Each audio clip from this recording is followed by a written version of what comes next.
It's live. Hello. Hey guys, Hello. welcome to Hello, Level Up guys. 75. Today we are here with me, Darek, and our very special guest, Raphael Lacoste. Hello. Thanks, guys, for having me here.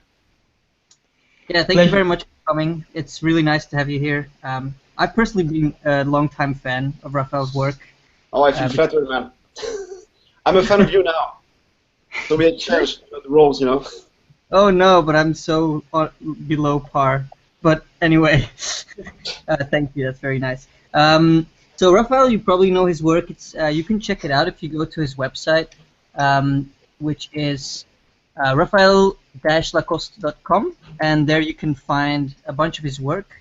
He's worked on a lot of movies as a matte painter, but in the last few years he's been the brand art director at Ubisoft and working on the Assassin's Creed franchise. So most of the visual stuff that you see from Assassin's Creed is this man's work right here.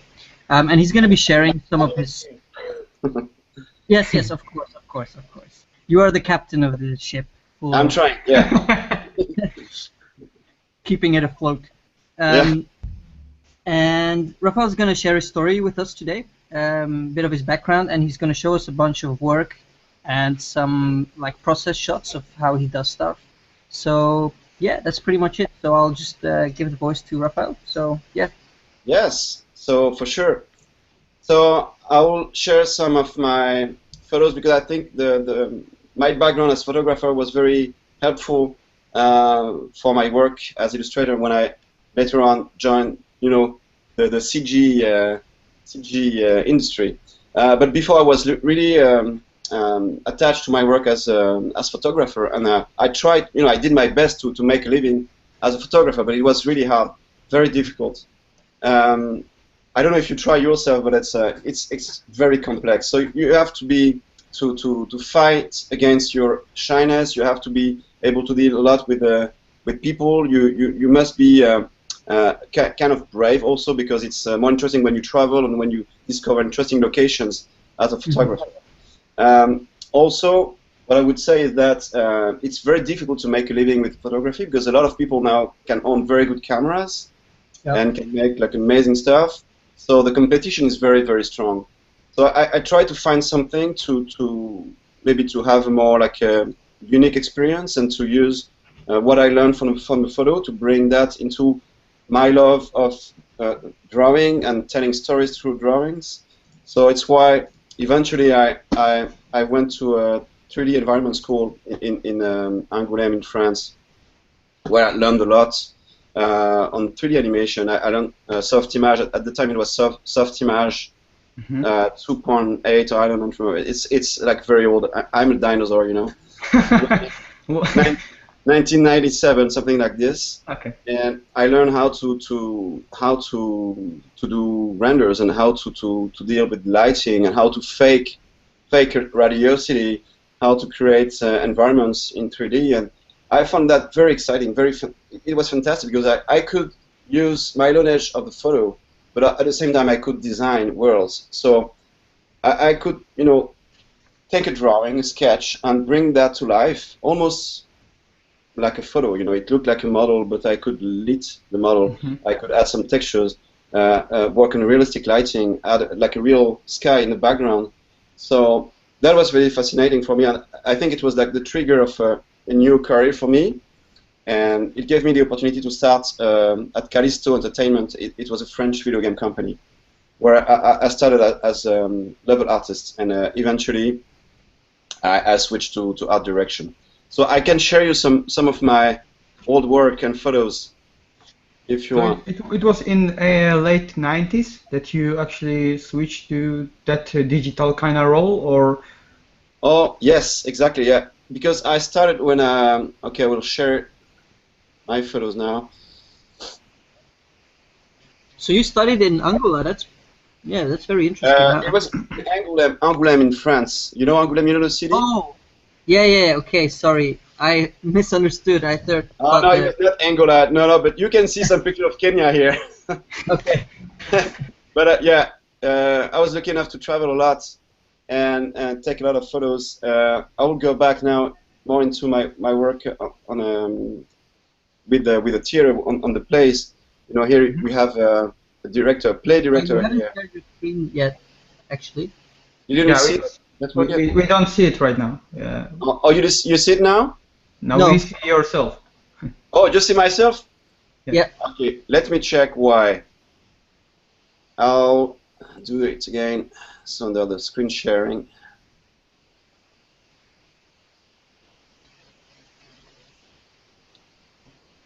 Yeah. Yep. It You works. see it? Yeah. Okay. Yep.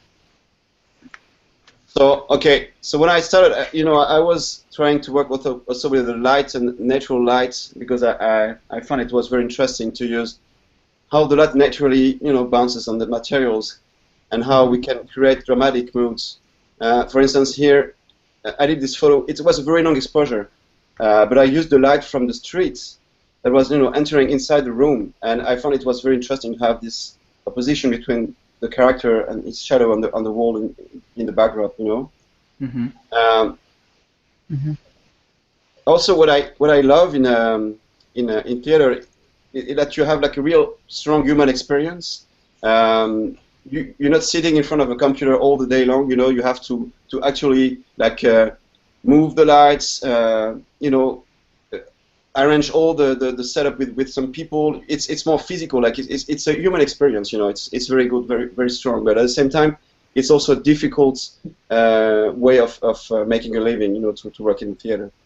Mm-hmm. But it was a great human experience for me. I really enjoyed that time period. So it definitely helped you in getting those artistic visions and all those conditions that you learned with lighting and the shadows and all that realistic effect to put them into the concepts later.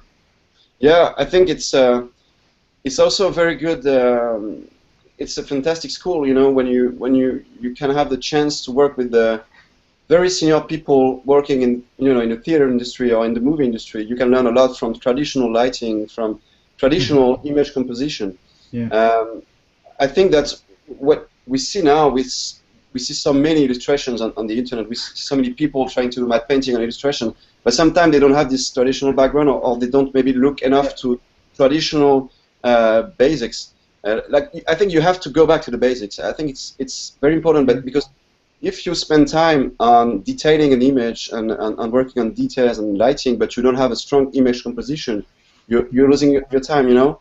So I think it's great to have this traditional background to actually you know, travel, discover the places, be really immersed into these places to learn how to recreate them, and you can really nail the atmosphere of a place if you have been there. I think it's very difficult for someone to recreate something if you don't know the place, you know.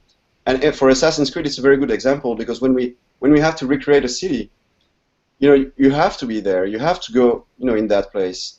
If you recreate London, if you recreate Constantinople, but you don't travel to Istanbul, you don't travel to London, you can't recreate that place in a credible way, you know.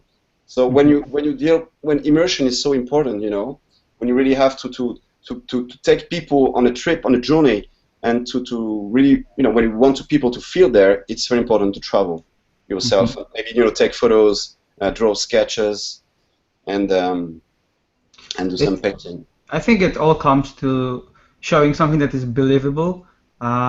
When when you worked on Syndicate last time, and I had like a chance to do some stuff for Tower of London mission. I was close to the London, so I just get my friend's camera and I borrow it from him, and then just go around that place to just take a photo that I will be able to use, and I will actually know the place because, you know, you can look at it, you can just type it in Google Tower of London, but you have something that is already recreated but by someone, and the angle, the whole picture or the composition is already done by someone else. But if you do it on your own, you can get the sense of the place and actually know how it's built, how it looks from the real perspective. Exactly, and I think it's okay maybe to, if you have a contract as an illustrator, maybe you know, if you have like tons of reference and maybe a good brief from the art director, it can be okay. But I think if you're a lead artist, or if you are an art director, or maybe a lead environment designer, I think you really have to be immersed in the actual place to recreate it, and it's important to travel, to be able to recreate that mood, and take what is like in the real world and bring that to the next level, because you want to stylize, you want to create a moving moment. You don't want to stick to the reality, because it's fucking boring. I'm sorry, but yeah. you don't want to recreate like a photocopy, like a printed like a version of what is in reality. You want to take that, bring that to next level, because we are creative people, we are artists, so we take reality and we bring the reality to a next level that is more expressive, more moving and interesting. So that's the challenge we have, and sometimes a lot of people like realistic video games, but I don't like this way of thinking. I think it's not realistic. It's credible, it's plausible, but we always take the reality and bring reality to a more stylized, level, to have something more memorable and interesting. Yeah, maybe just enhance something, even if it's real. Just put something that's even more interesting than actually it's only real, right? Yeah. But if we look at these images from Iceland, I had a very inspiring trip there, and I think I will go back very soon, because we have now direct flights from Montreal, and I would really enjoy to go back there. It's incredible. It's very inspiring, and some places don't look real. Yeah. Actually, that's why films like Prometheus and stuff were shot on Iceland, just because it doesn't look like Earth. Yeah, it doesn't look Earth. They don't have any trees. It's the shape are very graphic. There is a very interesting mood there. It's very atmospheric. If you look at the mountains, they all have they almost look like if they were like designed by somebody, because they have like very interesting shape, very graphic, And I love the contrast between the flatlands and then the spike of the lava of the volcanoes. Also, the colors are very interesting. I find very rich. So that's very interesting, as inspiration to create like design images and to work on more illustrative work, because I think everything like in that world is such an incredible inspiration for us as illustrator, especially when you're not working in in a more like cartoony direction, when you want still to have something that is credible, plausible, a bit realistic in the mood, but you want to bring that to the next level in terms of stylization, I think this kind of universe is very inspiring. Beautiful. Iceland. So I think that my work as photographer is, giving me a lot of inspiration to my work as there is an exchange between photography and illustration. So when I'm drawing, I'm also feeding my imagination on my desire of doing some trips and take some photos. So also what I'm doing as photographer is giving me a lot of inspiration when I'm drawing. It's an exchange between my passion of photography and my passion as illustrator. Yeah, with me it's exactly the same. Even not only the passion of photographer, but just also the passion of traveling to me is directly related to making art and being inspired to do art as well. Yeah, exactly. Yeah, when you see this kind of moment, you want to take your pen, your paper, and draw something. There's something happening there. And if we're looking to maybe something that is more like more urban landscape, also like this, because it's in terms of structures, in terms of scale, we have also something very interesting there. Also like the contrast with the very old and the new. I'm trying to do a lot of photos like this when I got the time, because I have kids, I have a full-time job, so I'm trying sometimes to escape, but it's not easy. We have to deal with the time. Yeah.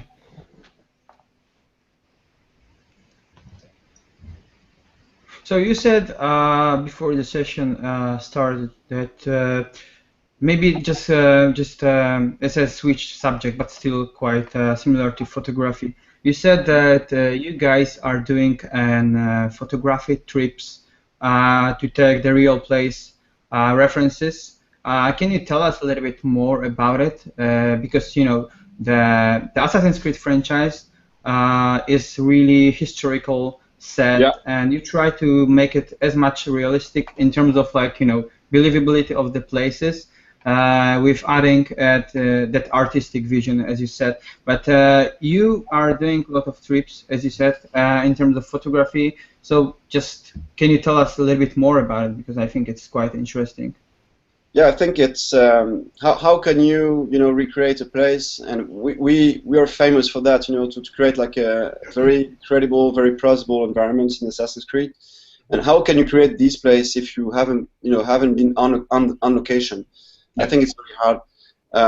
So when we created, for instance, Venice, you know, a part of the team went in Venice and took many photos. Some photos are used only for textures, you know, that they are more technical, but some are more like for the reference, for the recreation of the landmarks. So we have, you know, a lot of different kind of setups we need for the scout trips. We also use photos just for the mood, to see how the light reacts, you know, on the city, what kind of color palette, what kind of mood we have in the actual city. And for instance, Istanbul was fantastic. It was a great trip. We had to recreate Constantinople in the Renaissance, so in the 16th century.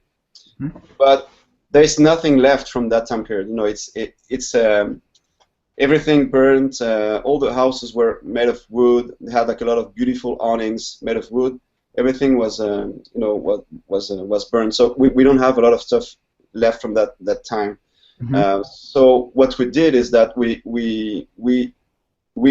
gathered a lot of reference engravings from that you know era, and we took also many photos for the mood, to find how the people live in the Great Bazaar, for instance, to be really like really immersed into the culture, to see what kind of emotion you have when you discover Hagia Sophia, you know, the huge dome, the huge church.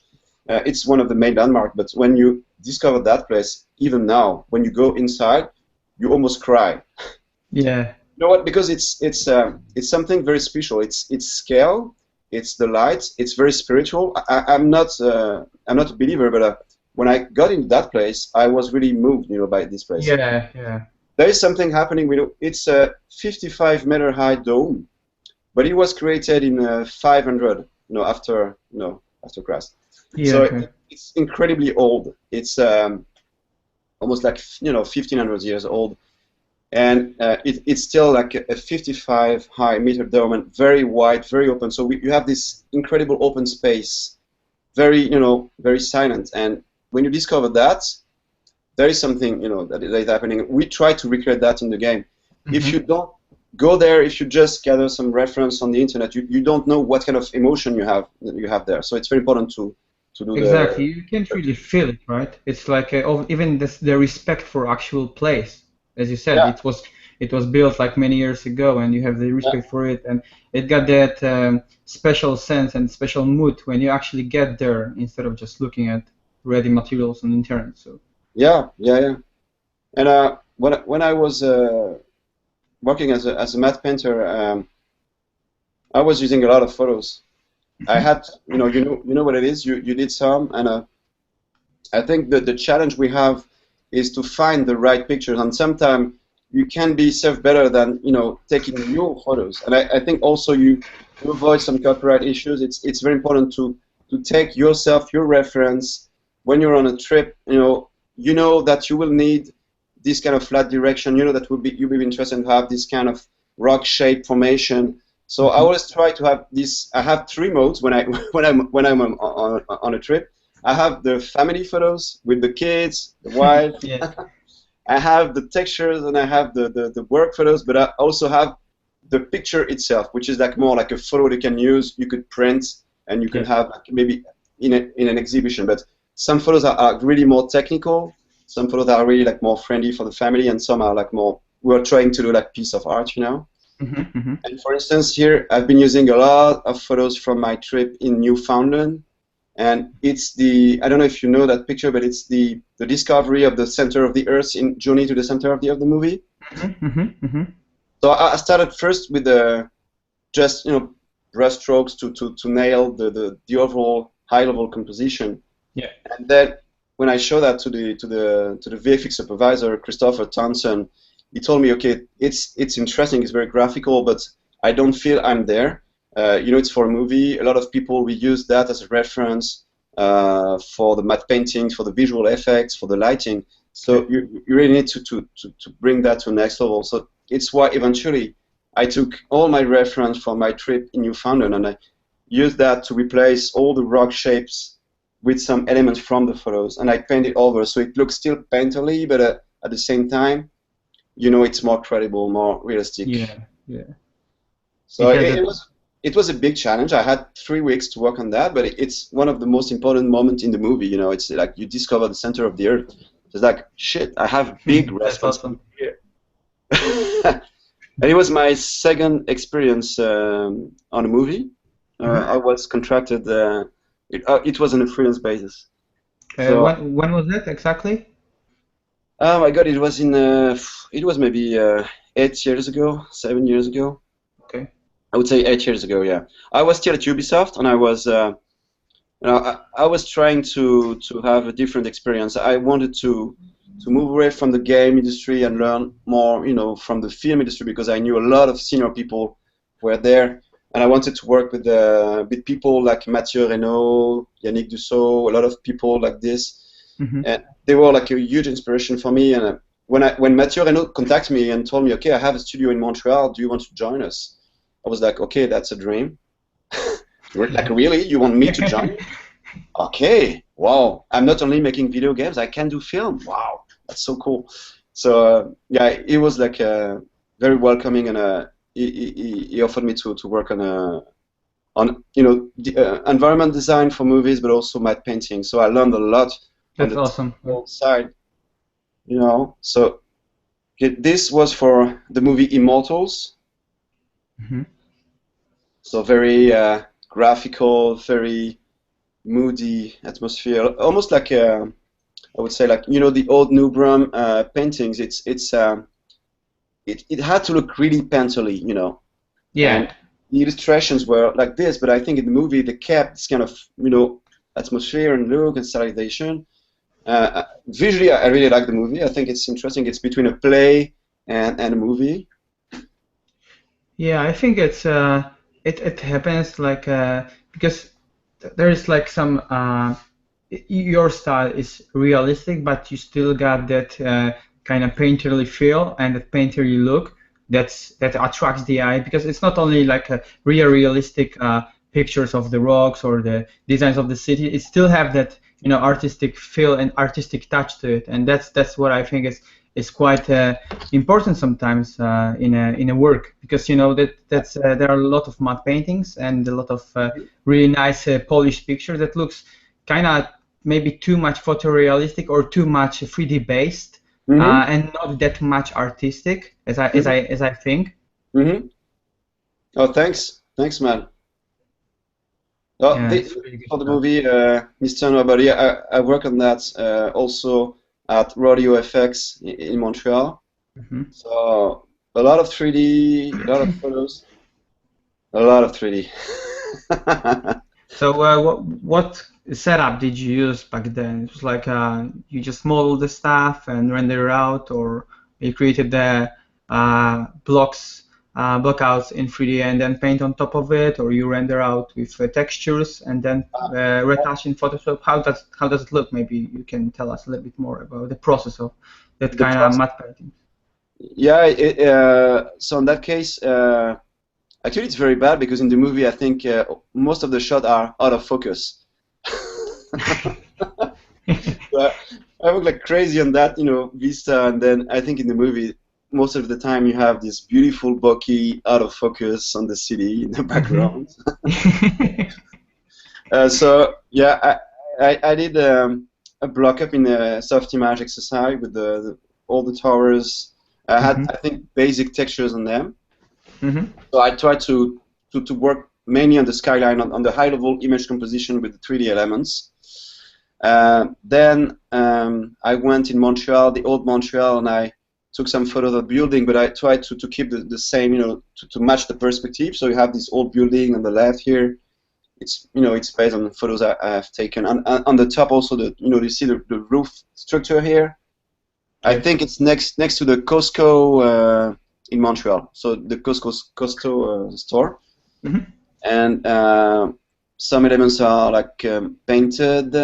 Okay, here I have some, some image also from Montreal. There's a big part of New York in the bottom here, so you can see the old buildings. Yeah. It's from New York, actually. I think it's a photo from Rockefeller Center. If I'm not mistaken, I think it's there. So what is cool is that it's creating a noise, a photographic noise on the bottom. So you get this sense of scale, of density. It's breaking the rigid rendering, of the CG. So the 3D elements are like broken with some part of photos, and I think it's cool because it's making the image more credible and more interesting. And okay, so let's check it full screen like this. Yeah, that's very good. So yeah, it was. I don't know how long I worked on that. Maybe between 60 and 80 hours, I think. So yeah, now I'm not, I'm not spending time on images. I can't do that anymore, guys. I'm sorry. Yeah, it's the fast-paced world that we live in. But even like, I get bored. I think what I prefer to do now is to really focus more on sketches, image composition. I don't have much time as an art director also, so during the conception I'm trying to do some concept arts. I would spend like maybe 4 hours, maybe 1 day maximum on one image, and it's cool. It's cool also because I'm sharing this moment with my colleagues, where I can get my hands dirty and work with them on illustrations. And Martin Deschambault is really happy because he's not the only one at this moment, but later on he's a bit more alone on the illustration part because I have to go to the meetings and I have to deal with the actually it brought us to different to the question that we wanted to ask about the role of art director, because there were a couple of people that we spoke to and they were like, yeah, we were art director, but we wanted to paint more, so we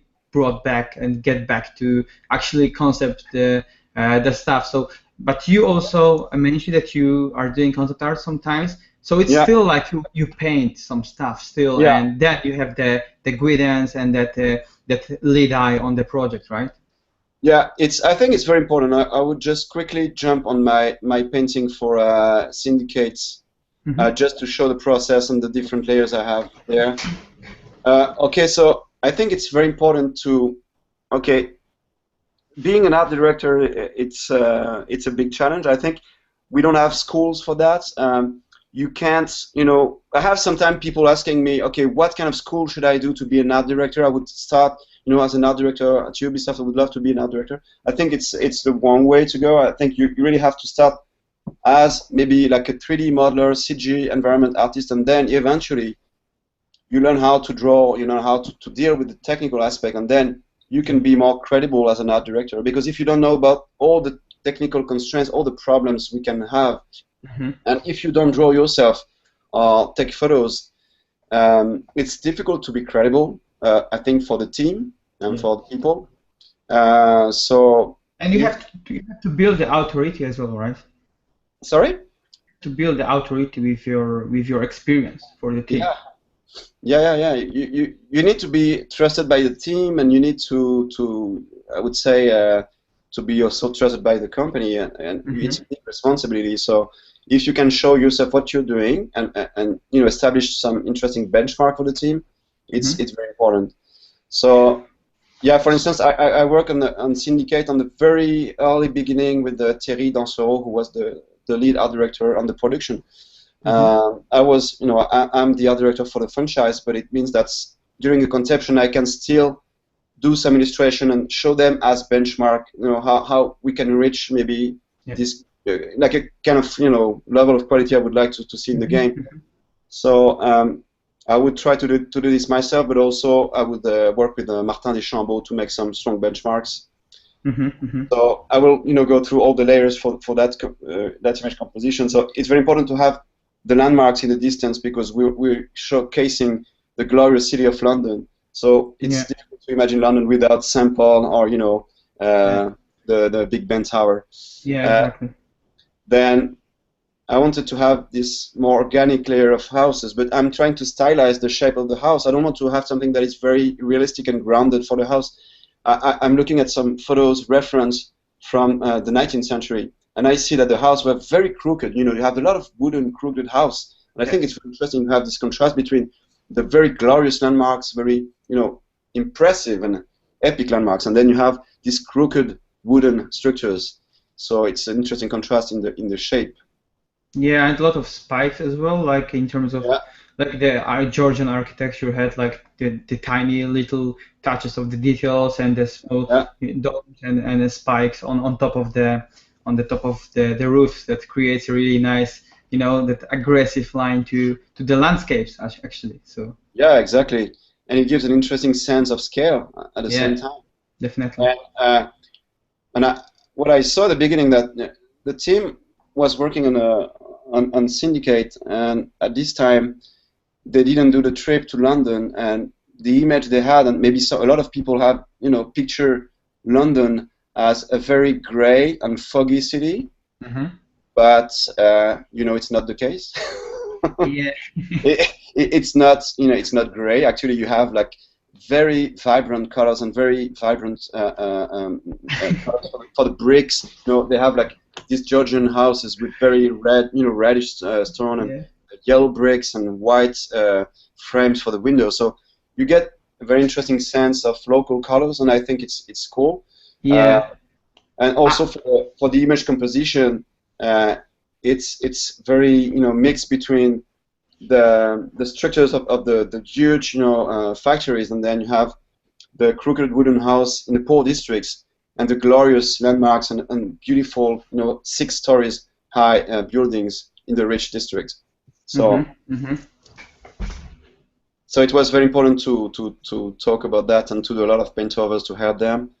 So I'm going through all the different layers now. So I'm bringing now an interesting foreground with the pier, the lights in the houses here to add some life, and bring an interesting contrast between the very saturated red and orange in the windows with the very cyan and blue ambience and green ambience, spooky ambience in the sky.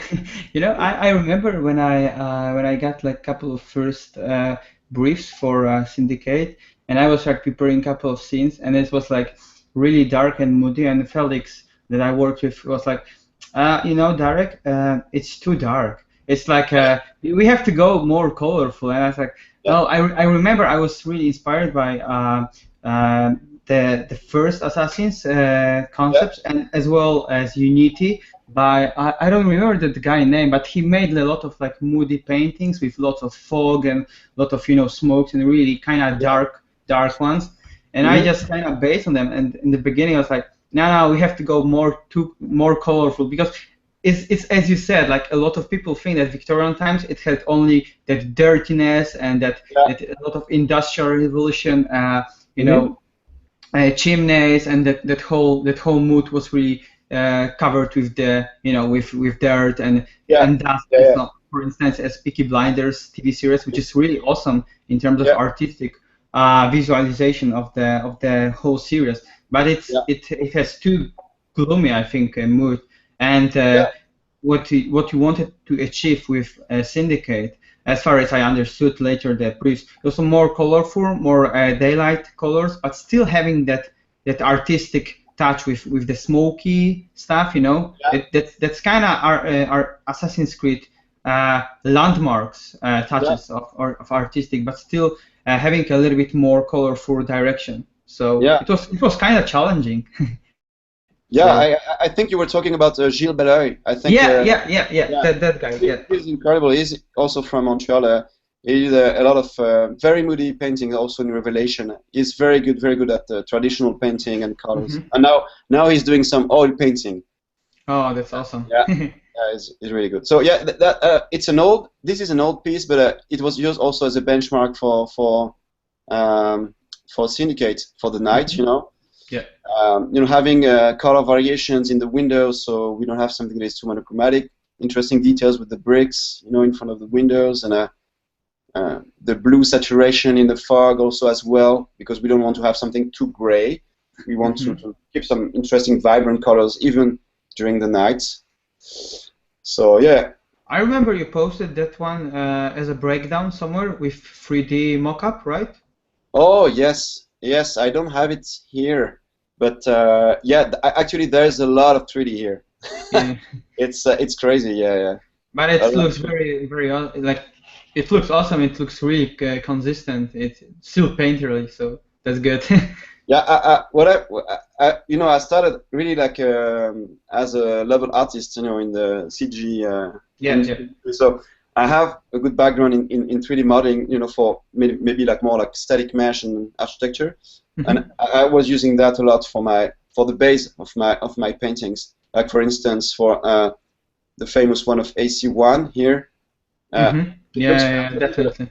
The base is there's a lot of 3D in the base, but I'm always trying to paint over and break the line, so we can really lose all the feeling of CG and really have the feeling of an illustration at the end.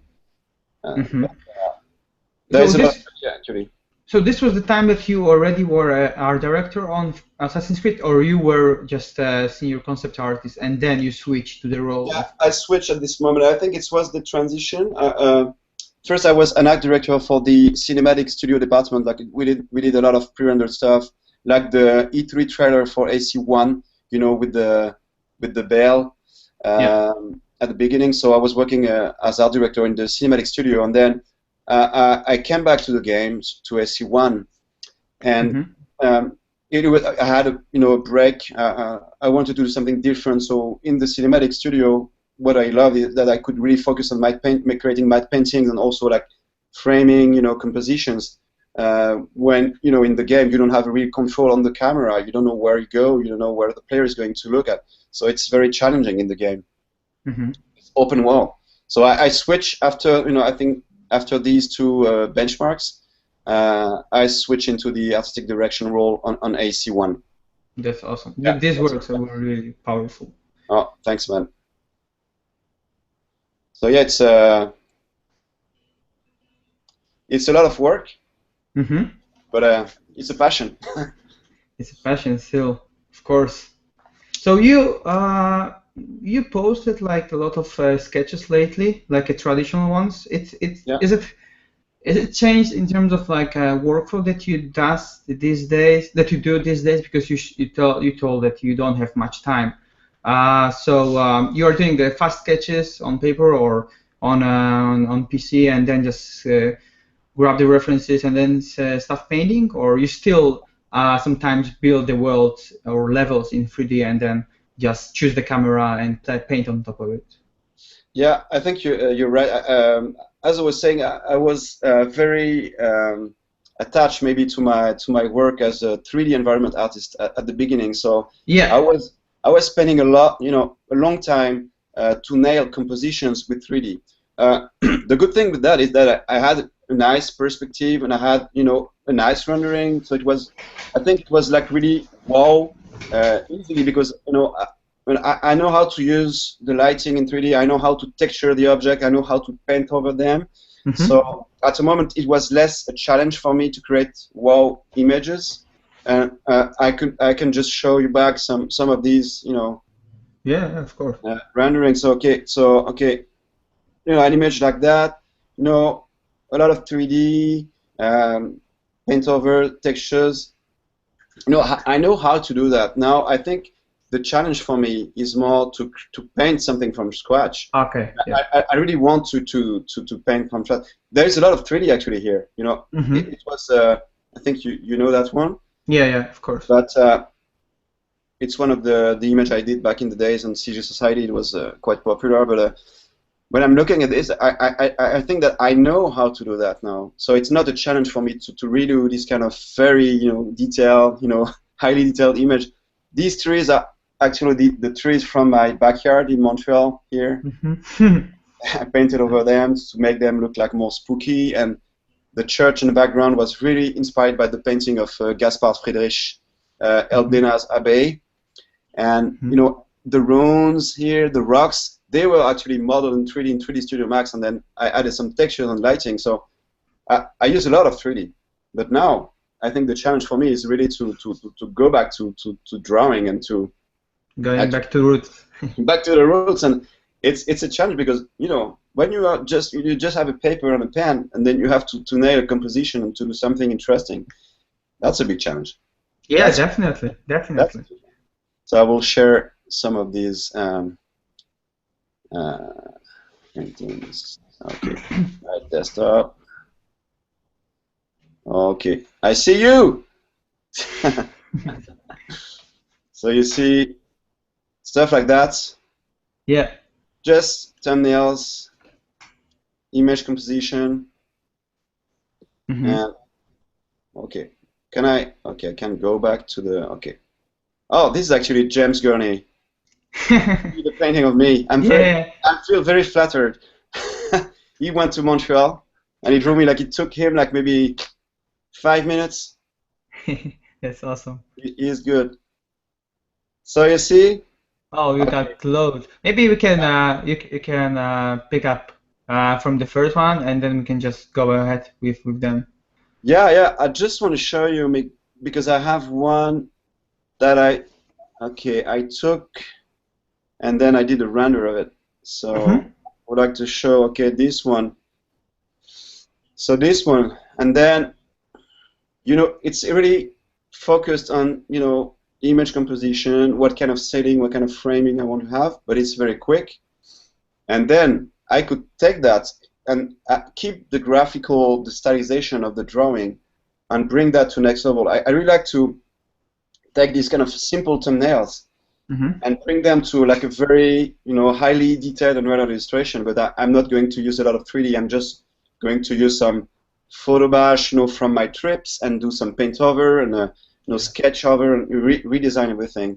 So I will bring that to this level, But what I like in there, that it's very graphical, it's very simple, it's a composition that is like, it's just a sketch on paper, and then, it's a castle, you can feel your It's castle. Yeah, that's really... It's not just a sketch, it's something that is that's really good, yeah.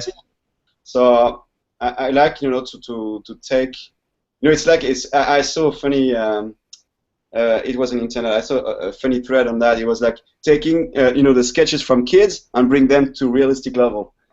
Yeah, that's awesome.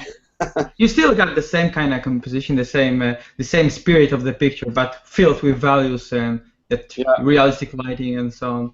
But yeah, it's good. That's great. So yeah, and I really like to do that. So keep, really focus first on image composition, and then take the image composition and bring it to a very credible level with an interesting lighting and stuff.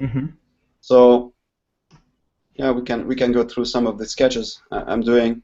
So I'm trying to learn a lot. Also, go back to the basics. So from imagination, I'm trying to do some environment design. It's very hard because sometimes you don't picture exactly how the branches are working for the trees and how the roots are designed.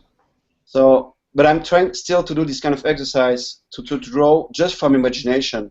But from imagination means also that it's also from what you have seen. What is your experience, and what trip you did, and what kind of book you have read, and what kind of movie you saw. So you always need to feed this imagination with a lot of stuff. So you basically use your visual library that you have in your mind, and then you don't really worry about just doing something that maybe doesn't look realistic. But if you come up with that idea of with some idea from your mind, it can be even more original, and then you grab the reference and see, okay, this looks nice, maybe I will add something that is giving the touch of believability, the credibility, and then maybe it's something really unique, like a unique landscape or unique world that you create. That's really good. Yeah, and also sometimes it's from memory. You know, you did a hike during the day. So, for instance, here I did a hike with Jan McHugh in Scotland. It was fantastic. He took me on a trip on the Sky Island. It was incredible, and he drove like I think like 12 hours. You know, like crazy. And we went there. So I did some sketch based on my you know my memories from there. And some sketch are more like from like purely imagination, and some sketch would be like this one from you know like life study. So it's from I'm going in the street and I'm trying to sketch, or I'm taking a photo somewhere, and then I go back in a warm warm place because it's getting cold outside now in Montreal, and I would do the sketch. That's awesome. So that's basically how we create all of yours. Because there was also one of our question in the poll. How do you create such a unique compositions? And I think you of course covered it already, but maybe we can extend that question with adding, if you have that composition, how do you think about the story of your picture? Is it like before doing the composition, or you parallelly think about both and doing the composition that is based on story or whatever? What's your way of doing it? How do you approach it? I think it's like first you have you picture something in your mind. You want to draw something that is natural. Maybe you want to create a landscape. You want to work on sometimes you have a storytelling. You want to show the reveal of a place, an inviting place, but most of the time, I'm really focusing on environment design, and I think it's also the desire of creating something that is inviting as a journey, as a moment. I really love to hike when I'm here in Montreal, when it's not too cold, like -35 Celsius. I really love to do hikes there, and when I go back to France to see my family, we go to the Pyrenees and we do a lot of hikes there. I really love the feeling of walking, for a long time and discovering a valley, or discovering, different point of views and discovering like this different point of interest, like when you're designing a video game, want the people to be still interested in what they do in the game and what they explore, and you always have to tease the player, all the time. I was playing Witcher yesterday, and it's really cool to see how they design this different point of interest. A lot of stuff is happening through storytelling, but I think it's also visual composition. It's very important to nail that, and the visual composition is also a lot into the contrast. So having a very flat land with strange spike in the distance, and using the atmosphere, the fog, to hide details, because when you hide the details in the distance, you create a mystery. And then you want to discover what is hidden behind the fog. There's something mysterious there. So this is why I use a lot of fog in my image, because I think when you reveal everything, from scratch in your face, there is no room for imagination. Yeah, for giving some questions, right? Yeah. Like question marks for the viewer, so it can help you. It can help the viewer actually immerse in the world that you create. So it's like with Assassin's Creed, I think. When I played Unity, I wanted to just jump on the roofs of Paris all the time, because I wanted to, explore the city, explore the new places, and explore the new streets and what's happening on the street, what people are doing, and so on. Yeah. So it was really cool. Yeah, exactly. And I think when you don't want to get bored into the exploration, so all the contrast you can add, you can create in this environment design is very important. So it's not only the landmarks, but it's also the contrast in the mood, in the composition, in the colors, in the atmosphere, but also the time of day, how the color variation will evolve, from very magical moments to more dramatic moments, from, different kind of contrast you can have in the overall picture. So that's very... Yeah, there's a lot of things, I think. There's a lot of things that actually have the impact of what are our impressions by the product. Let's say if you play something, and you just said like there is like a change of the day or change of the weather, maybe it's raining, maybe it's a dusk, maybe it's something really incredible, and you sometimes instead of just playing and doing something on air, like let's play the game, and you just play it, and you just go from one mission to another. If there is really interesting environment, sometimes I'm not a a hardcore player, but when I occasionally play in something that really interests me, and I see that the environment design is really interesting, the world that is created is really interesting, I sometimes like to stop for a while and look around me and try to get the sense of where I am, what is the world, what the world is representing that I'm in. And that's really interesting thing, I think. Yeah, I guess. yeah. So. Exactly. Yeah. So maybe going back to being art director, what's the biggest challenge for you as a billion dollars brand as such as Assassin's Creed? What's the biggest challenge for you? Okay, the biggest challenge, I would say, we have a lot of challenge. I can imagine. It's not a really small project.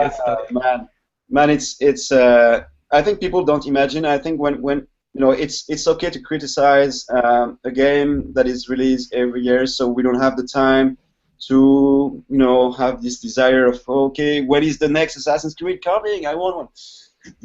It's difficult to have this kind of attachment year after year for some people, and I'm okay with that. It's not a big problem for me, but I think they don't picture the challenge we have, because sometimes we have to renew the experience, and we're doing a lot through the art. For instance, from Brotherhood to Revelation, a lot of people thought, okay, it's the same game, because there's a lot of mechanics and a lot of stuff that is pretty similar in terms of maybe game design and systems, but in terms of visual, okay, as an art director, I really wanted to bring something very exotic, very fresh. So we redesigned a bit of the behavior to have a different visual composition in the streets. So, we had in Rome these beautiful flat walls with marble and stone, and then in Revelation we wanted to have crooked, overhanging structures like the the bay windows. We saw that in an engraving, and it was very interesting visually because it became very dense, and then you had always these kind of overhanging structures, rooftops, and bay windows. So the feeling was very different. Also, in Constantinople, it's in Istanbul. That it's not like an Arabic city, but there is this kind of flavor. So we exaggerated the numbers of minarets, domes, to have more this feeling of something exotic. And also we put a lot of palm trees, and we try to exaggerate this feeling of Orientalism, even if it's not actually the case. We know that, for instance, they have many cypress trees, but not that many palm trees. Yeah, so you have to improvise sometimes, or just enhance some things to make it more interesting. Yeah. And sometimes you get criticized because people would say, okay, they don't have palm trees there. You shouldn't have put them. But we know that. But what we try to do is to knowing that situation, we try to stylize and bring a different flavor. Exactly. So the challenge was for the navigation, because, for instance, with the hovering structures, we had to do a different kind of animation for the climbing, and we used the hook blade to have a quicker animation also. So we took a very different take on the artistic direction for Revelation. The challenge we have also is because as you can climb everywhere, you can go in any direction. In terms of image composition, if we talk about that, we are not GTA. GTA can really be horizontal and can really work on incredible moments of composition vertically, because it's not interactive everywhere. You can really stay on the ground and sometimes on balconies, but it's pretty under control. But what we are doing on AC is that we're jumping from rooftop to rooftop. We're jumping in the alleys, in the big streets, but we can climb on any landmarks. Yeah, it's a freeform camera. Yeah, it's completely open. So the image composition is very systemic. So we have to think in a systemic way. It's not a linear, direction for the image composition. So everything has to be like a very, I would say, systemic. Every object must be interesting graphically. So you can use this object in any angle, in any direction, and it will still be interesting for the image composition. I could show you maybe.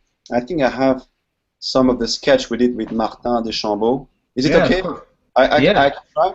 Okay. Man, of course. Don't even ask. Show us. Okay. So it's under my keynote. I gave a talk in front of 2,000 people in Sao Paulo. That was crazy. But it was a course on image composition. So okay. Do you see? Yeah. Okay, you see the screen here? Yes. Okay, so for instance, something like this. You can say it's very boring. Yeah.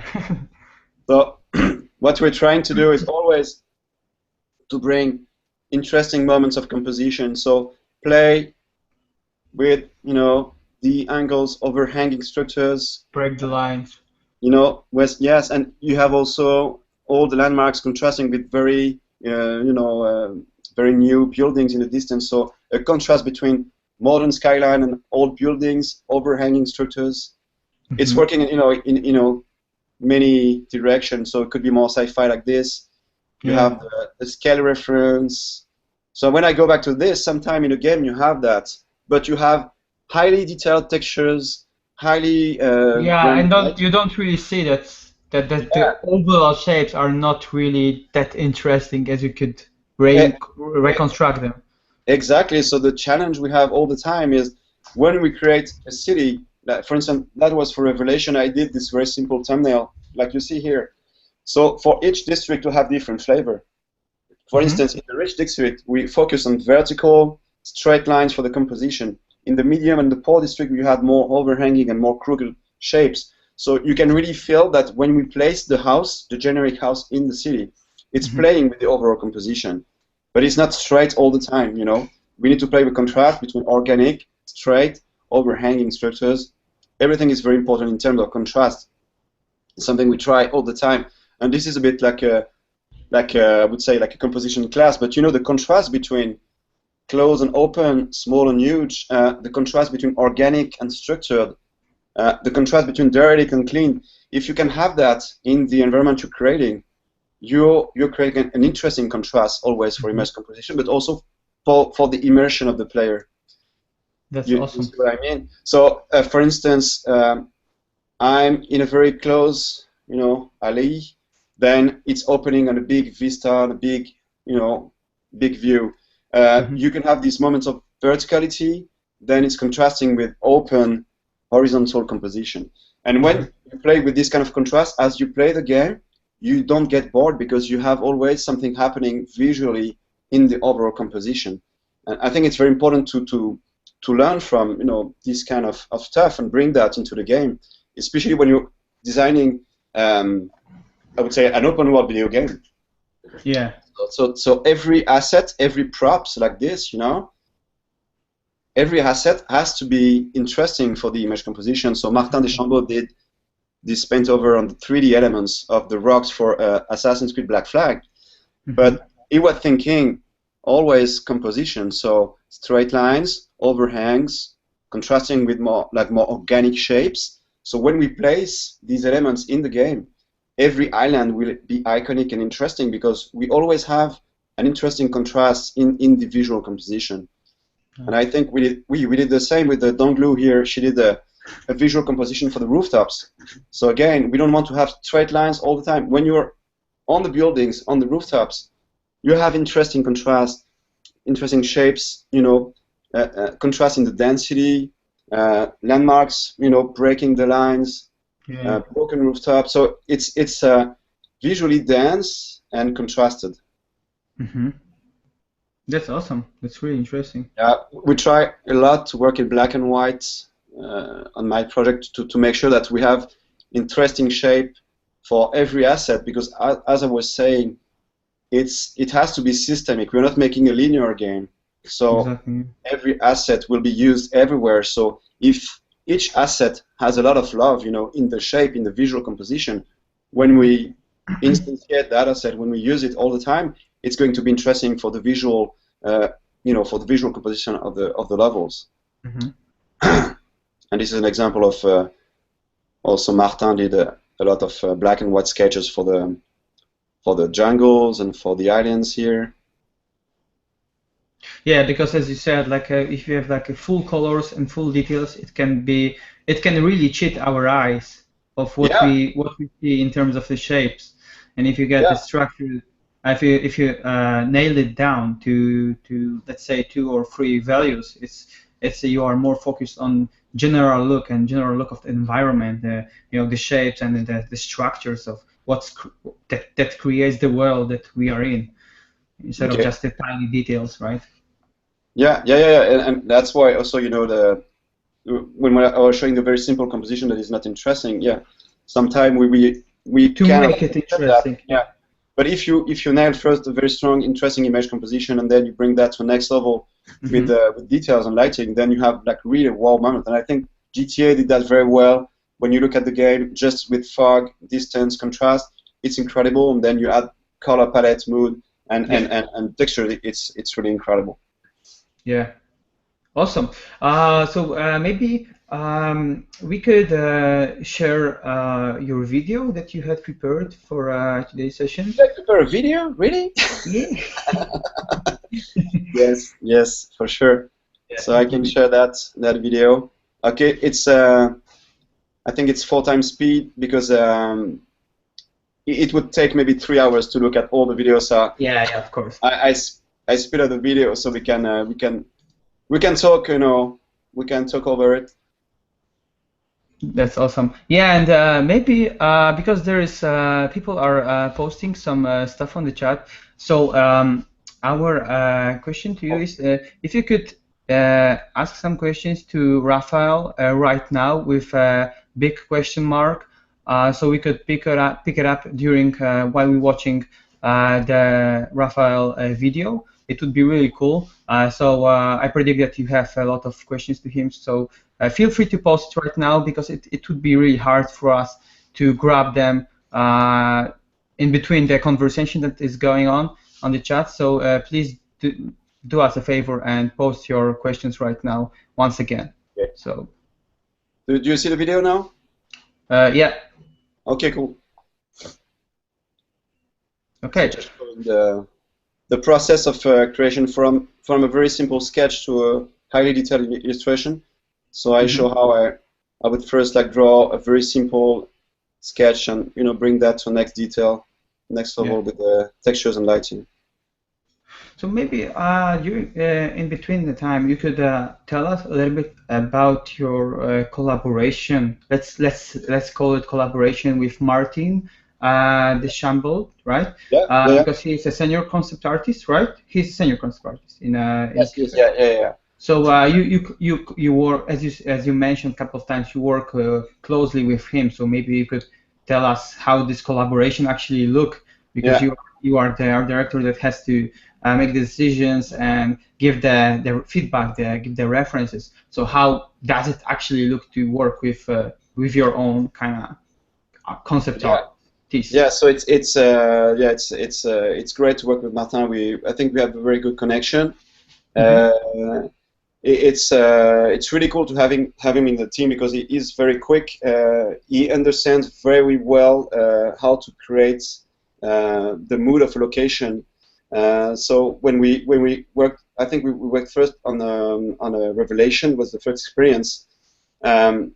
It would be very quick into nailing the atmosphere of Constantinople and how to create interesting visual boards, visual color palettes and compositions.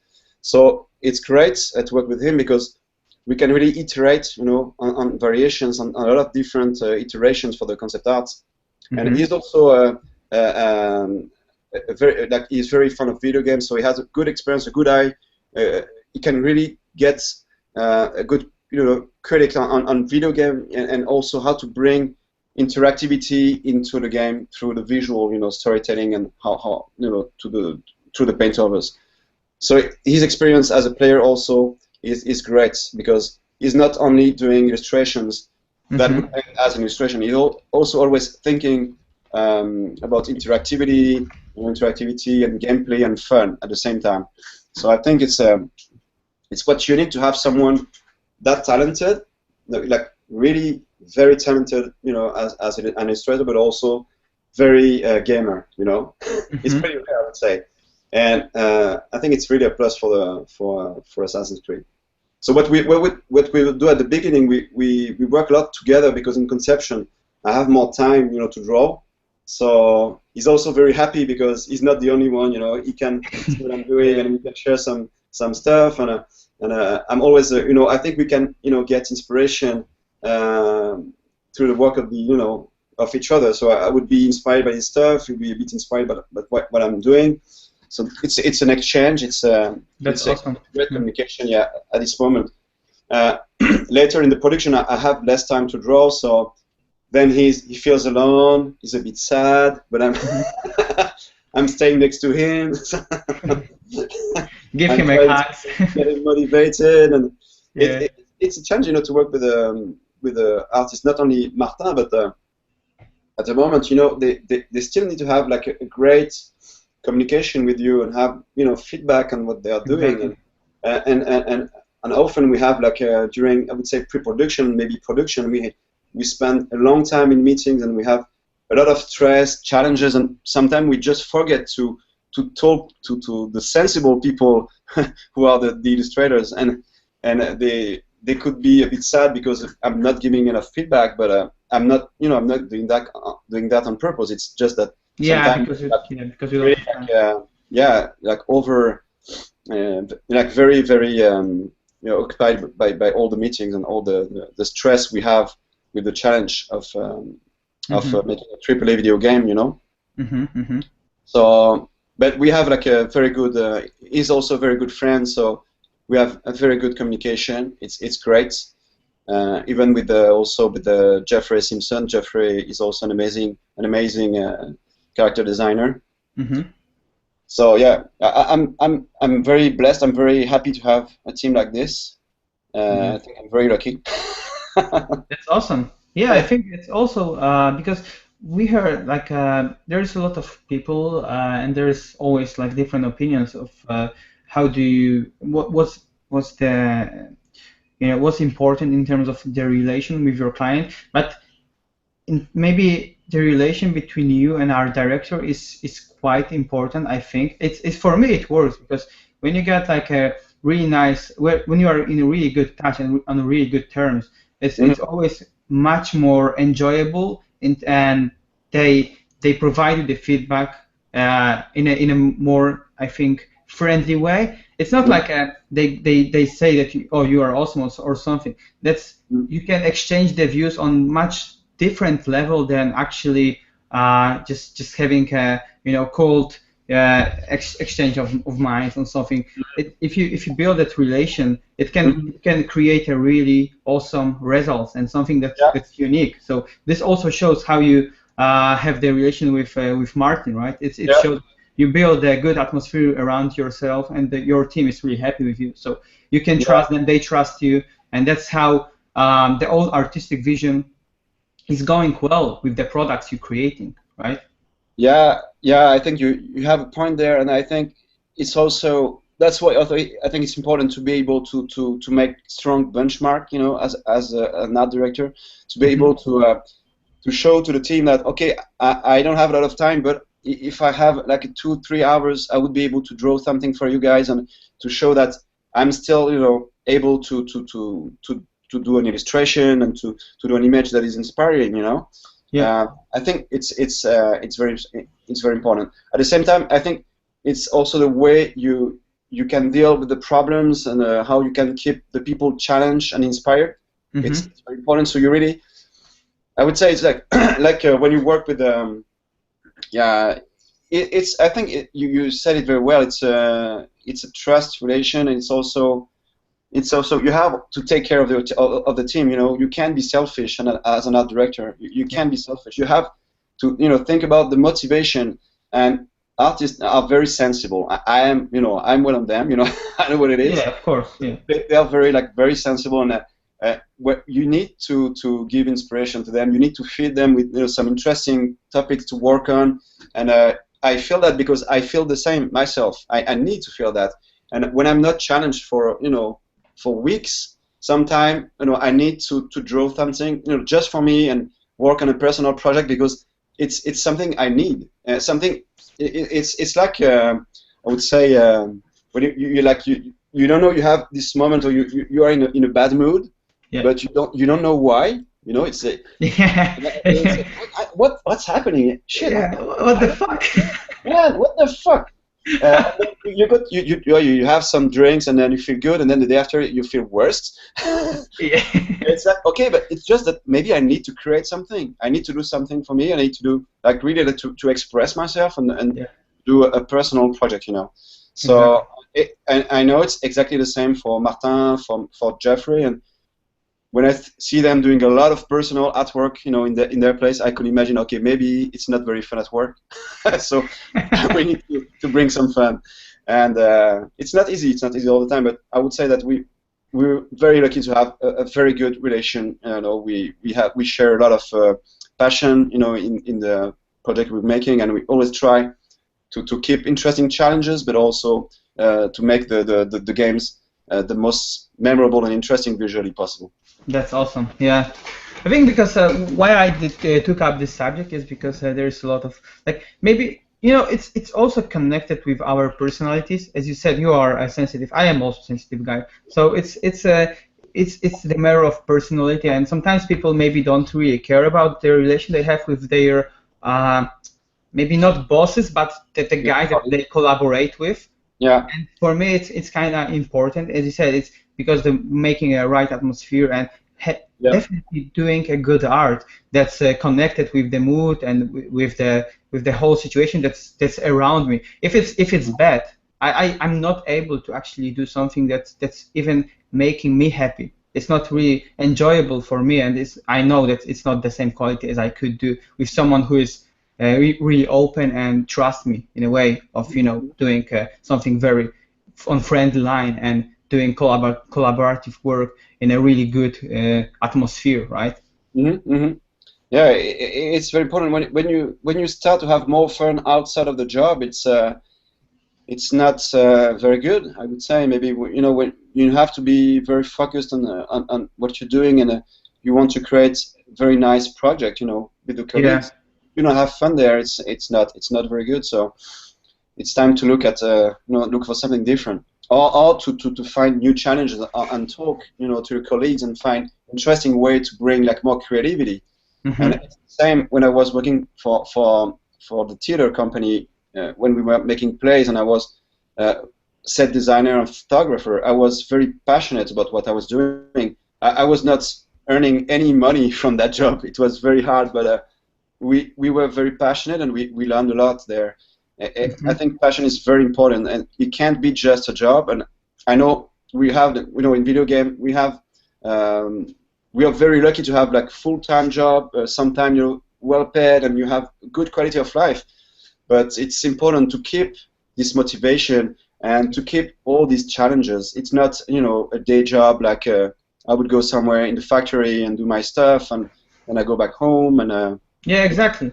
You have to think all the time. You have to be inspired. Actually, Mm-hmm. I think it's the main reason. Because I got also that moments when I feel really burned out after work, and I really want to do something for myself, but I don't have power. I don't have much actually power to sit and just to come up with some new ideas. Even if I want to, I'm not able to because I feel burnout after work. And I think it's quite common, but it's how you take care of being inspired is really important as an artist, right? As a concept.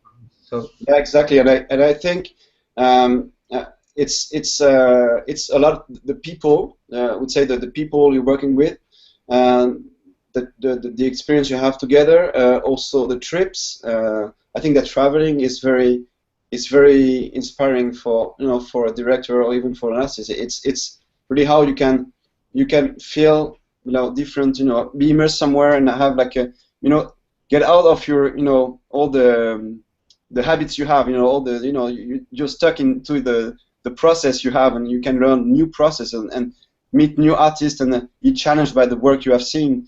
Yeah. I think it's really good also to go to the workshops, because you get challenged by people coming from other industries and Definitely, yeah. different personalities, and I always love to be invited. It's very stressful to be invited to give a talk. Like in Sao Paulo, like last week, we went to Pixel Show, and there I had to give a talk in front of 2,000 people. That's awesome. Yeah. It's fucking stressful. But it was really exciting, right? But it's also exciting at the same time. And when you're on stage, you just think, okay, these people are just passionate people like me. They just want to learn. Let's share what I have. And there's nothing bad about this. It's very simple. It's just an exchange. And after, you can watch the talk of the other people. And I met Alex Solis there. He's an amazing pop art artist. So I was very also inspired by the work of this guy, and we had a lot of fun together. We went to bars, pubs, and it's an experience that is inspiring, exciting, and I think it renews completely your motivation and inspiration to have the chance to participate to these kind of moments when you can meet like talented people, but people who work maybe in a different kind of industry in entertainment, so you can learn a lot. So it's what we also mentioned before the session. It's really important to actually go out and get some talk with people, with other people that we are surrounded every day, right? Yeah, exactly. Just to get even it's really kind of inspiring as well in a sense. Like even if they are not doing hard, it's like talking to new people, like meeting new people. It can be really, really inspiring. So. Exactly.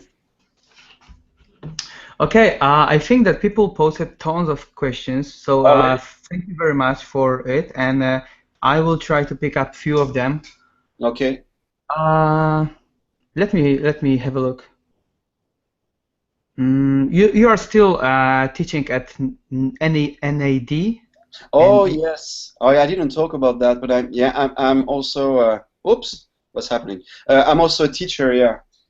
During every Monday nights.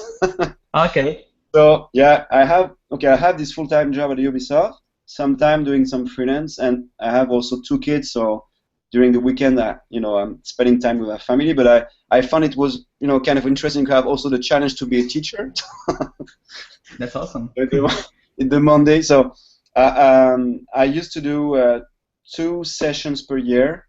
So it's a 60-hour course, but I think I will just give 1 for now during fall, because I need more time to work on my personal project and spend time with my family. Yeah. So I will focus maybe on 1 session during fall. And what is interesting about that course is also that it forces me to know how I'm working, to really do the reverse engineering. And when you have to explain to people how you're doing your images, you also learn how you work, because sometimes it's on habits, and you're just making your stuff, and you don't know why you're making like this. Do you have the same feeling? Yeah, exactly. And it can be really kind of stressful when because I'm preparing also some speech right now, and I'm just sometimes it comes naturally from yourself, and you don't really think of how I do it, how I did it, and how I came up with that idea. And I think, okay, but when I will be standing there in front of people, will I be able to actually reconstruct something in the same way that is really like a maybe not happy accident, but something that's natural for me? You have to stop that stress. You have to kill it in yourself, and then. But it's really hard. I'm not really experienced enough to be that confident about it.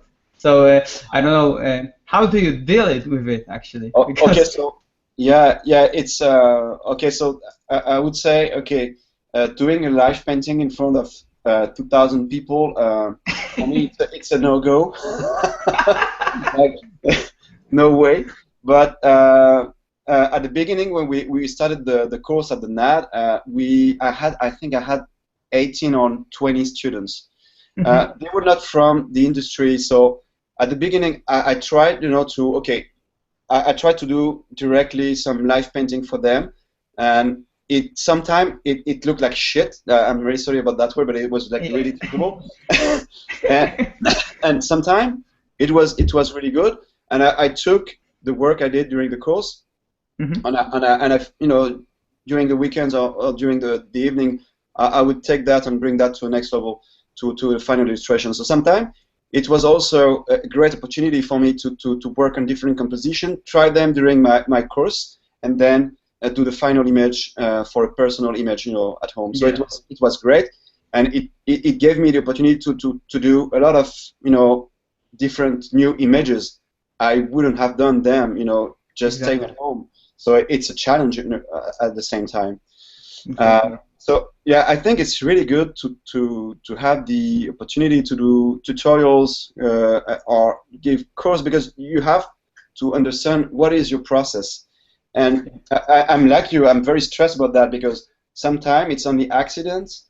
It's only, okay, I was really lucky because, oops, what's happening with the, okay, I took one photo from a trip, and then, oh wow, something is happening there, and I start from that, and then, wow, I'm reaching something interesting there, and then but it's completely an accident. It's like, I would say, watercolor sometime when I did that like a long time ago, but when you paint the sky using the accidents of the water on the paper, sometimes you have very good accidents, and sometimes it looks terrible. Yeah. The same, for me, it's like sometimes I could struggle with that image for maybe half an hour. I don't go anywhere, so I would stop and I would take another image. Yeah, I think, but I think what is also kind of maybe it's important. I would say it's like going back to the roots, as you said in the beginning of the session, because when all that craziness about the Inktober happened last time, I also gave it a try, and I go back to some markers and doing campaign seals or pens again, and this gives you much more confidence about doing compositions, doing the stuff from scratch, actually, because you don't have photos, you don't have eraser. If you do something by markers, there is no bad stroke. You can do only once, and it's clear or not. So that's what I think is also really nice to build the confidence sometimes, and I think that kind of experiments are really important to make yourself more confident, because if I work, let's say, if I do some commission, if it's job, I don't really care if it's like a big movie or a big game. I just do it because I know I can do it. But in front of people, it's quite different, as you said. It's like you are there to show your work, and you build the image in yourself that they expect something epic, and maybe it's that's what I do, maybe because I don't have experience with that kind of books. But I'm building like a whole new picture of myself. Like, oh fuck, I don't know if I will rock it or not. I probably fail. And you create those images in your mind, and it will stuck you. But after a while, when you start talking, it gets really less stressful, and you got. It's also depends on the audience, but usually the people are really open and they are really awesome. So, usually, So I think. I think you're very right about that. For instance, I went to the behind the Iron Curtain in Bucharest 3 years ago, I think, and I didn't have like a real process at this time. Sometime I would do a black and white sketch to start a composition, and then I would bring some colors, like exactly like I'm doing here on the. Do you see the screen? Sharing? Yes, I'm watching all the time. Okay, cool. And I would bring some photos to add some details and some realistic details in here. But at this time, I didn't have like a real process. And I think the NAD school, when I'm teaching now, I'm learning how to be like consistent in my process and to keep always the same workflow. Yeah.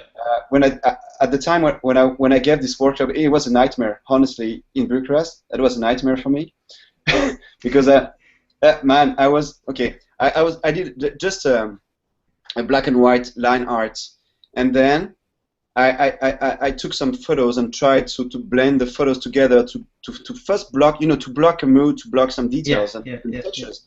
But people, man, they were like leaving the room because it was boring.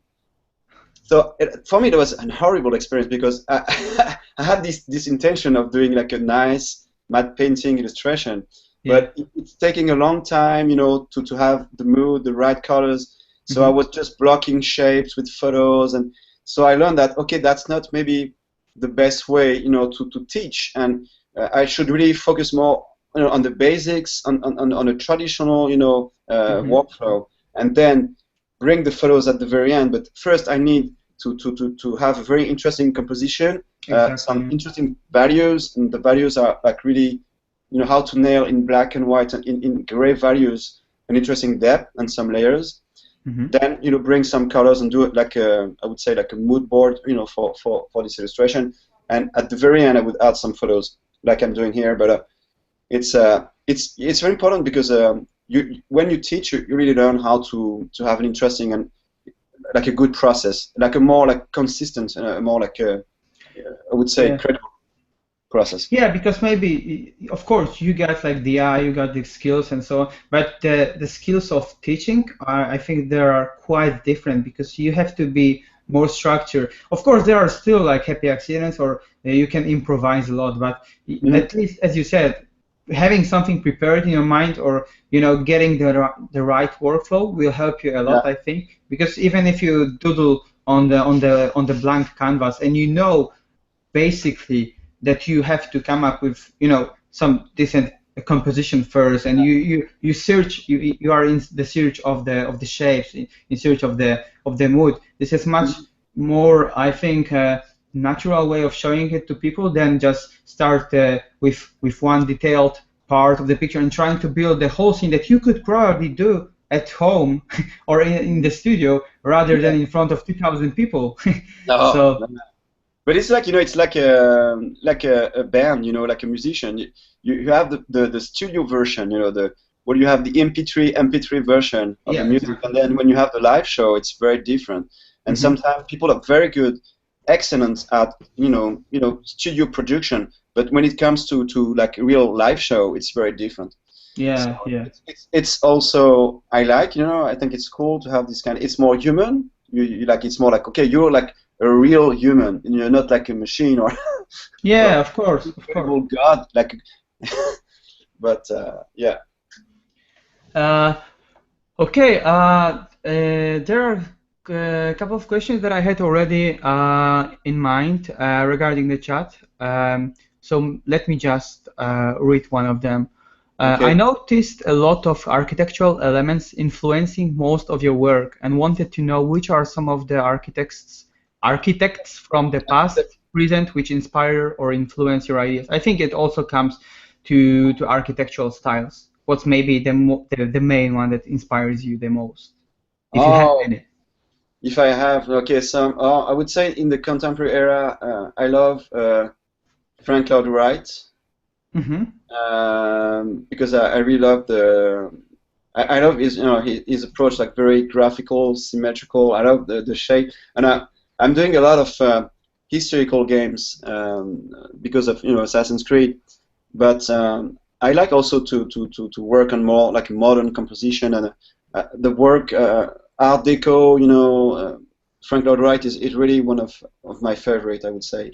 And for the modern days in Assassin's Creed, we had some influence. The Japanese architect like Tadao Ando is for us like a great architect. He's very minimalist, working just with concrete, and I love the simplicity of his compositions and the way light reacts into the concrete materials. It's incredible. Also love he is not an architect, but I love Piranesi. I don't know if I said it well, but Piranesi, like all the engravings from this illustrator, he was creating fantastic environments based on real architecture, but he was always stretching a lot the scale, the composition of the the actual composition. Okay, I think that some people made the notes already. So maybe we can also post a couple of links after the session. But for now, there are also people that that had the questions as a beginners. Maybe what advice would you give for a beginner artist in environments? Do you need to know perspective basics, or is it photography and copying environments enough? Basically, what's your main advice for those people who want to do environment design, environment concept art?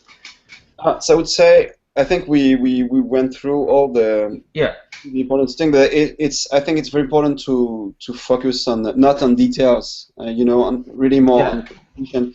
And sometimes when I'm doing I would say most of the time when I'm doing portfolio reviews, what I see is like super highly rendered environments with some 3D elements, photos, and a lot of photo bash and painting. But what I don't see is a strong image composition. So what I would say is, you know, go back to the basics, learn a lot from the masters, from the historical painters. Like if you like natural environments, organic environments. Look at Gaspard Friedrich or Albert Büstadt, you know, these German guys, amazing guys from the 19th century. Maybe also Orientalist painters like Jean-Léon Gérôme, you know, all these guys did like incredible painting. So I think it's really going back to the basics, learn from the historical paintings, also travel and do a lot of sketches. Did you go to THU, Darek? No, I didn't have a chance. Okay. No, we did like 2 sessions with the guys from there, and one was with Craig Mullins. On Level Up. Yeah, it was the last session. Yeah. Okay, because I saw. Okay, so a lot of I don't know who did that, but I saw a lot of black and white sketches in Lisboa, made by a guy who went there, and I don't remember his name, but.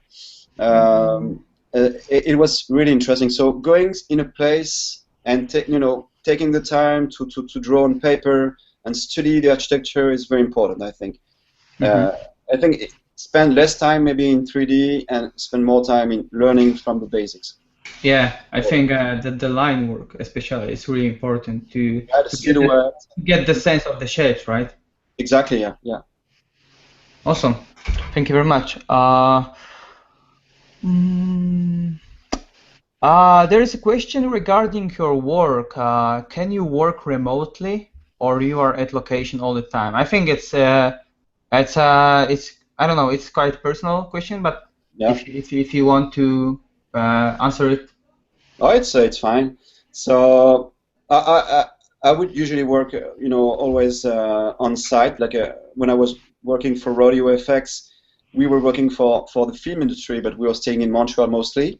Sometimes we moved directly on locations. For instance, when I was working on Immortals, the movie, we moved to LA, in LA downtown, in LA Central Studio. So we spent time there, like 3 weeks, working on concept art design environments. But when I'm doing some freelance for movies or for book covers, cover art. Yeah.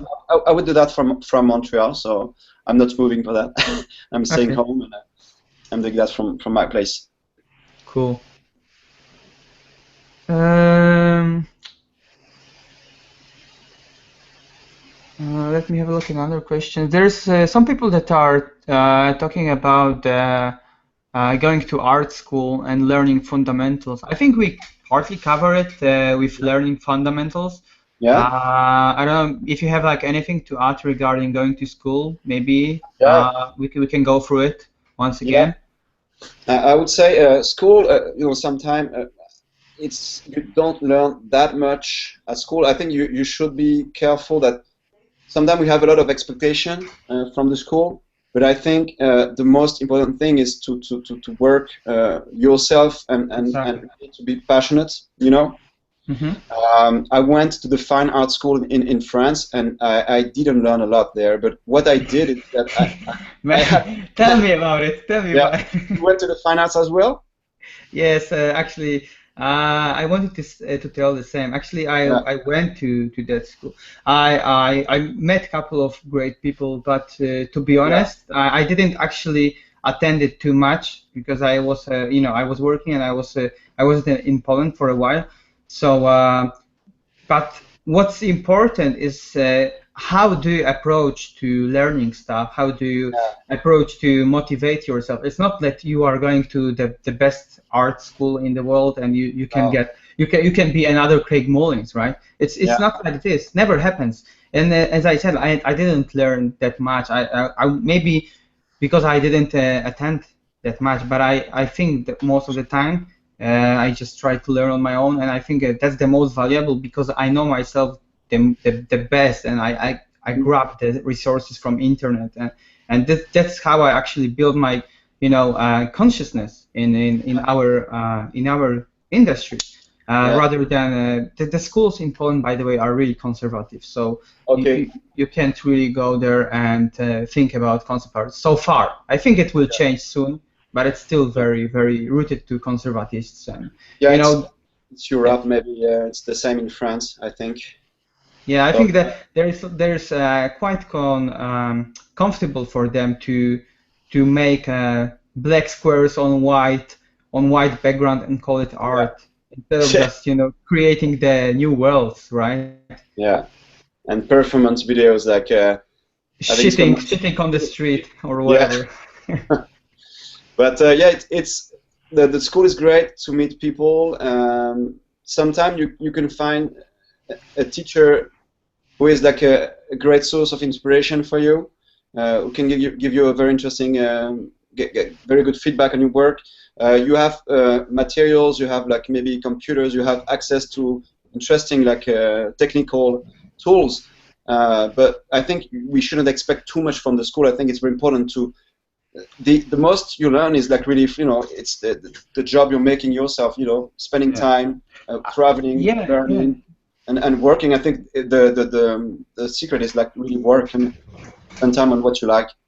Yeah, I have to agree. And the thing is that you have to expect from you, not from the school. And we don't really want to badmouth about the schools right now, but we have to tell that you have to require from yourself, not from the school, because they won't teach you for yourself. You have to Yeah, learn it. You have to yeah, assign all the knowledge and gain it on with pain or not, because this is like a you have to work pay work hard to get a decent amount of skills. So yeah. But sometimes you can be, because if you're very young, you go to school, you can be impressed by the opinion of a teacher, and sometimes it could be good, but yeah, sometimes it could be and it bad. can be bad. Yeah, Yeah, definitely. because I was pretty young when I joined the fine arts. I think I was 19, and then the teacher came to me, and he was very into contemporary conceptual art. So when I was drawing, he would say, "Oh, you're struggling with your drawing. You don't need to draw. Just take Yeah, I know what your you mean. Yeah. camera." Yeah, so you need to be at the right place. I spent a long time in the fine arts, but at the same time, I was working for this theater company, so I had a different experience on the side, more into photography. Mhm. But eventually, like after like it's a long time. I think it's after 4 years, I decided to join the school in Angoulême to learn about like really 3D animation, 3D softwares, and work like more into like a CG, with CG tools. So it happened very late, but I didn't know at the time what to do, and I think a lot of people are lucky enough to know what they would like to do very young, but in my in my time it was more difficult to access to all the CG environments we have now. Yeah, I know. So we were very traditional, and at the same time some school was starting to be interesting for to learn 3D animation, and I didn't know at the beginning, right at the beginning. So I'm very glad to have discovered these places and to have met all the people I met there. Yeah. Yeah, of course. It's not like the bad thing only can happen because as I said, I also met like a couple of people that I'm really happy that I met. But the way that you work, the way that you work as your as a designer or whatever, as an illustrator, whatever you choose, it's Mhm. only up to you. It's not like they will decide who you are, right? Yeah. So, Yeah. Oops, sorry. oh, that is fine. My video is done. You saw the whole process at the same time. This was amazing process, man. This was amazing to see. Thanks. Thanks for showing it. My pleasure. Okay, Jonas, are you still there? Yep, I'm here. Okay, maybe it's time to talk about something that we will prepare as Level Up soon. Yeah, And- sure. Yeah, I can share it. And maybe I will share my screen, and you can just tell about it to the people. Okay, all right. So for a long time, people have been asking us if we were ever going to do like a workshop, because we've just kind of been doing the sessions online with the artists and listening to them share their information. But so basically, we're going to do our first Level Up workshop, which will be 3 days, and I think Darek is sharing the website right now. Mhm. Are you? Yep. Can you see it? I'm just seeing black, so I don't know if it's actually working. Raphael, can you see my screen?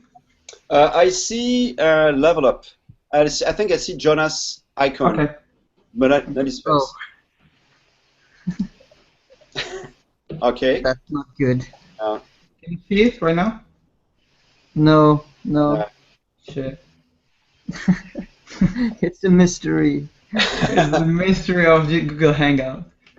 I could try sharing my screen. Oh, wait. I think it's working. Oops, something happened. Yeah, does it work? No.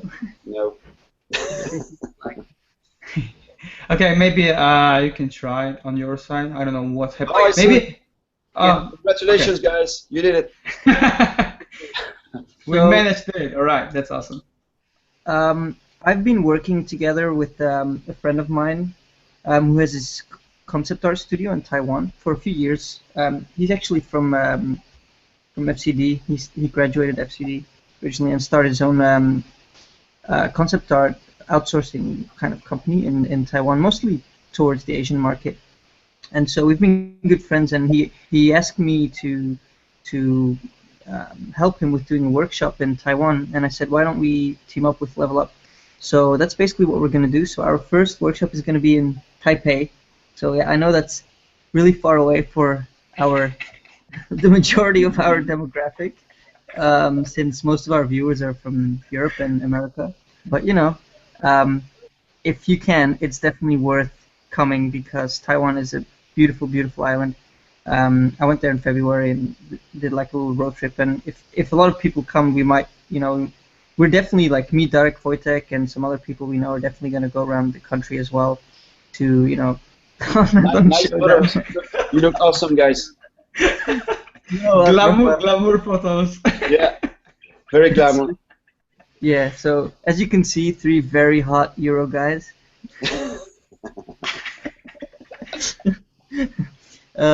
That's gonna be our face during the workshop the whole time. Just a Yeah, it small will be our main banner. Every of us has their own flag.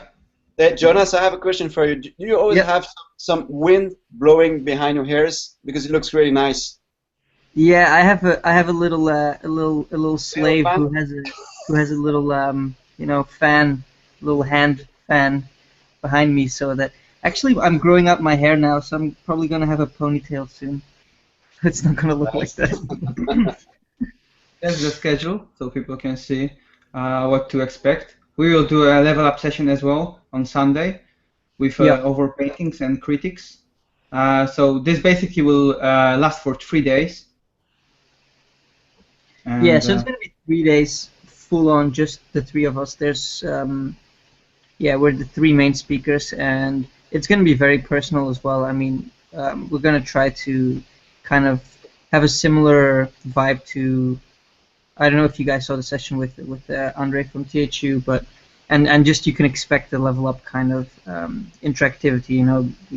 We don't treat ourselves as like the mentors and you're the students. We're gonna kind of try to be at the same level, and maybe I will sit in the audience and you will be at the front. We don't know.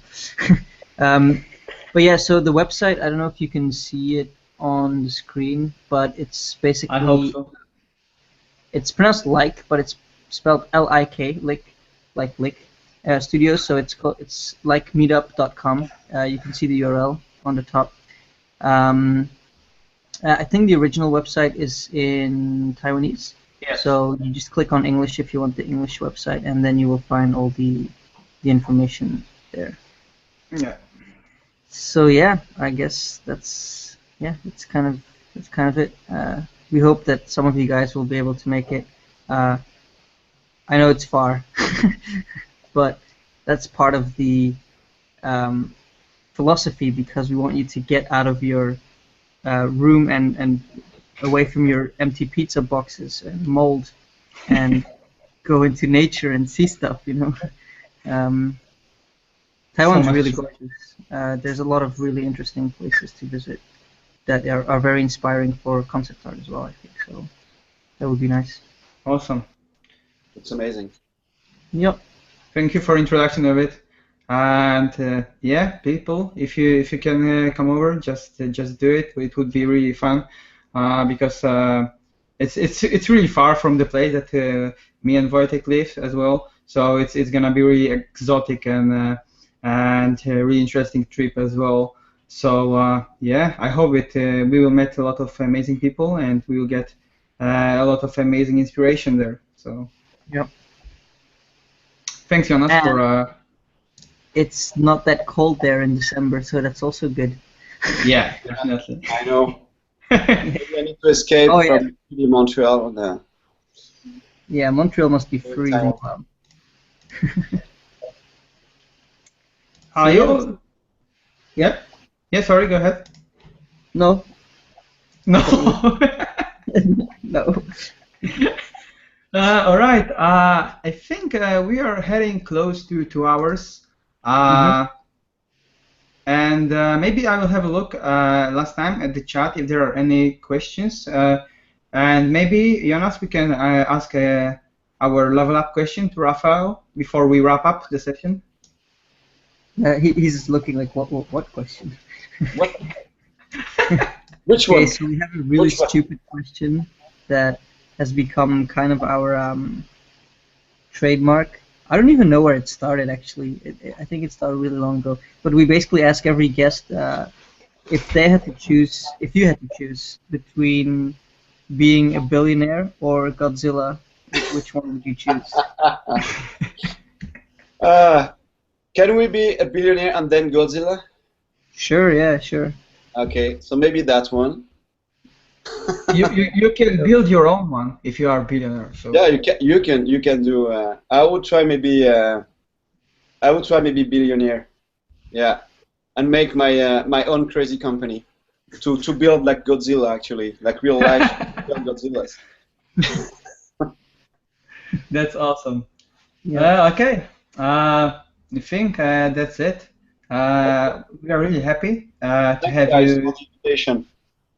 Thank you very much for a very inspirational talk. Yeah. And happy you liked. Yeah. Really good to have the insight from the guy who actually stands for the whole big brand that a lot of people are playing and a lot of people are praising, especially in terms of art. So big thank you for it and congratulations on Syndicate, because so far it's getting really good reviews. So yeah, thank you very much, Raphael. Thanks a lot, guys. It was great to see you at least and meet you for real. I've been looking at your stuff online for a long time. I love the stuff you're making, and it's always very impressive to see, all these new talents coming. Because at the time, back in the, I look like a dinosaur, but you don't look. Don't worry. I knew a couple of people, but it was like a very small group of people. We knew everybody, and now it's cool because we have a lot of new talents like you, and it's very challenging for us actually, because when we see your stuff, we know that okay, we have to keep the level, guys. So level up, yeah. That's a good title. That's awesome. That's what we have with guests actually, because let's say 60 sessions ago we wouldn't even imagine to get all those guys that we are really inspired by, So that's awesome. That's what keep us going, and we are happy to. And we also feel kind of blessed because we are doing what we like, and it's not like we are doing hard work with Level Up. We of course have to manage a lot of things behind, but usually it's like a fun because we met our the guys that inspired us to do what we do these days, right? So that's awesome. It's great. It's a great project, and I'm very happy to be invited. Thank you very much. Thank you for being part of it. You are officially a part of it. My pleasure. Guys, I know it's very late in your place, so I wish you a good evening or a good night. Thank you very much, especially for Jonas. Yeah. Thanks a lot. It's 2 a.m. Yeah, you can get some sleep right now, man. Yeah, I think, Jonas, you can have some sleep, and I will have a glass of wine. Okay. Oh, have fun there. To fall asleep. All right, awesome. Guys, so that's See you it. guys. Again, thanks a lot, Raphael. Guys, if you want to check out his website, go to www.raphael-lacoste.com. Check out the Facebook group. We'll probably post some stuff that's related to today's session. And yeah, we will announce the next session at some point.